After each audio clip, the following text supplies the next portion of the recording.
আমরা এখন কি করব?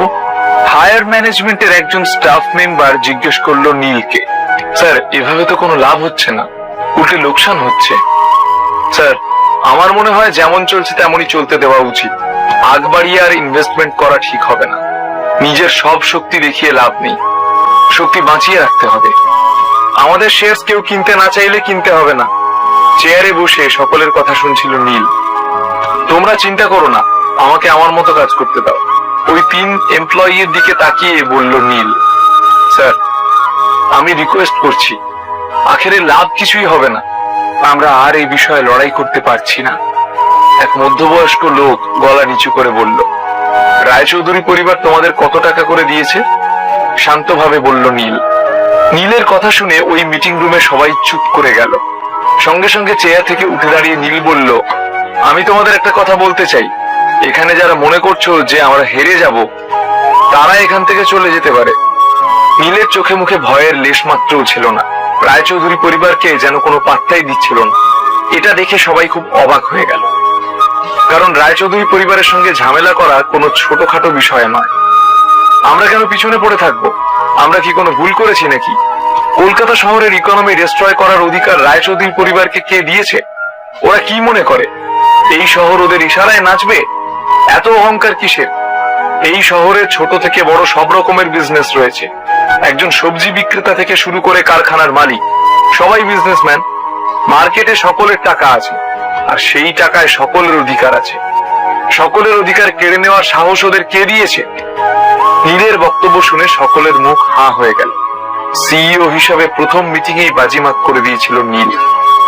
নীলের এই স্পিচের পর এরা কি একজোট হয়ে কাজ করবে? এবার কি জিতে যাবে নীল? কলকাতা শহরের সমস্ত ব্যবসাকে এই অবস্থা থেকে বের করতে পারবে নীল? ওদিকে অবন্তিকা কেন ডেকেছে ওকে? সেন পরিবার আদ্রিতা থেকে কি ওর শেয়ার নিয়ে নেবে এবার? চারিদিকে সব জায়গায় যে সমস্যা চলছে, একা হাতে নীল কি সামলাতে পারবে? আমার মনে হয় না এখানে আর কারো কিছু বলার আছে। এবার তোমরা সকলে নিজেদের কাজে চলে যেতে পারো। নীলের কথা শুনে সবার মুখে তালা লেগে গিয়েছিল। কারো মুখ থেকেই কোনো কথা বের হচ্ছিল না। তাই এই কথাগুলো বলে সবাইকে বুঝিয়ে দিতে চাইল নীল যে সে কারো পরোয়া করে না। নীল একাই 100। তারপর নীল নন্দিতাকে বলল, কোম্পানি থেকে যত খুশি ফান্ড ট্রান্সফার করতে পারো। যেভাবেই হোক আমাদেরকে শেয়ার মার্কেট স্টেবিলাইজ করতে হবে। কথাটা বলেই গটগট করে কনফারেন্স রুমের বাইরে চলে গেল নীল। অফিস থেকে বেরিয়ে অবন্তিকার কথা মতো এবিভি ব্যাংকের উদ্দেশ্যে রওনা দিল সে। এদিকে রেড রোডের কাছে এবিভি ব্যাংকে এসে নীল দেখলো গেটের কাছে দীর্ঘ লাইন। শহরের ছোট বড় ব্যবসায়ী সম্প্রদায়ের প্রচুর ক্ষতি হয়েছে, তাই এখানেই আজ এত ভিড়। শহরবাসী নিজেদের সেভিংস অ্যাকাউন্টের টাকা নিয়ে চিন্তিত।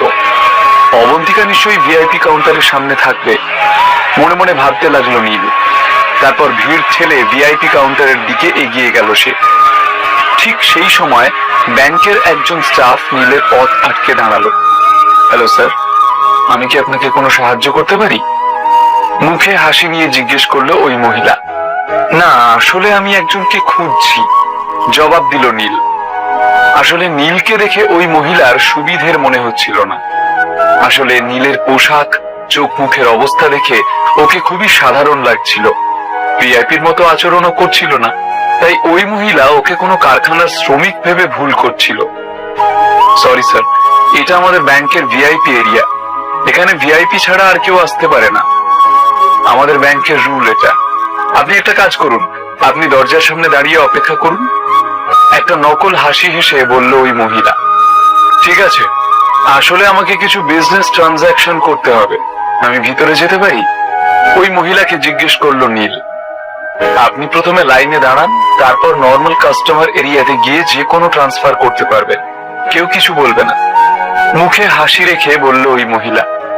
যাদের অ্যাকাউন্টে কয়েক কোটি অথবা তার বেশি টাকা থাকে, তারাই একমাত্র ভিআইপি কাস্টমার এরিয়াতে ঢুকতে পারে।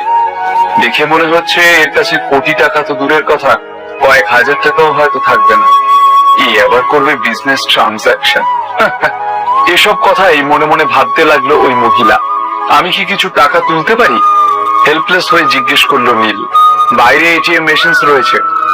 অধৈর্য হয়ে নীলকে কড়াভাবে জবাব দিল ওই মহিলা।